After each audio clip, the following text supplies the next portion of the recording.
बीडच्या माजलगाव तालुक्यातल्या मोठेवाडी ग्रामपंचायतीमध्ये सरपंच ग्रामसेवक यांनी लाखो रुपयांचा खरेदी घोटाळा केल्याचं समोर आलंय।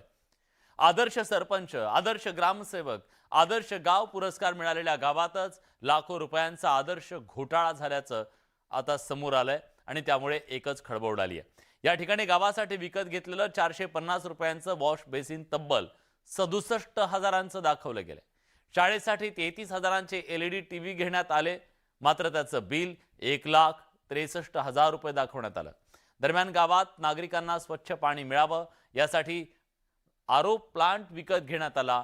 तो देखील 4 वर्षे वापरलेला जुना असून त्याची किंमत 40,000 असताना ग्रामपंचायतीच्या कॅशबुकमध्ये 98,000 रुपये दाखवले गेले। हा सगळा धक्कादायक प्रकार पाहता घोटाळ्याची चौकशी करून दोषींवर कारवाईची मागणी करण्यात येते।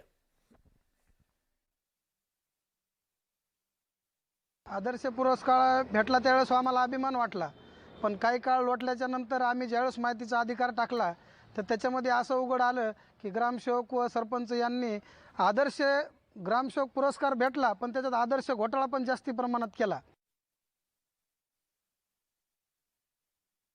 म्हणजे बिल ग्रामपंचायतने खर्च केलेला जो निधी आहे त्याच्यावरून दाखवलं जाते की जास्त किंमत लावली गेली। हो ना, ती चौकशीत येईल ना समोर साहेब। अच्छा, तसं झालं की नाही तुमच्याकडे? तसं झालेलं नाही, हे आरोप आहेत, ह्याच्यात काही तथ्य नाही। ह्याच्यात दूध का दूध पाणी होणार आहे। जी चौकशी होईल ते होईल, त्या चौकशीमध्ये आम्ही समोर जायचं आहे। शासनानं घालून दिलेल्या निर्देशानुसार आम्ही सगळी कामं केलेली।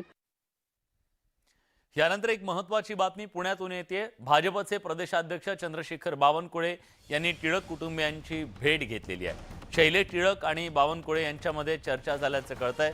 केसरीवाड्यामध्ये या दोघांच्या दरम्यान चर्चा झाल्याचं समोर येत आहे।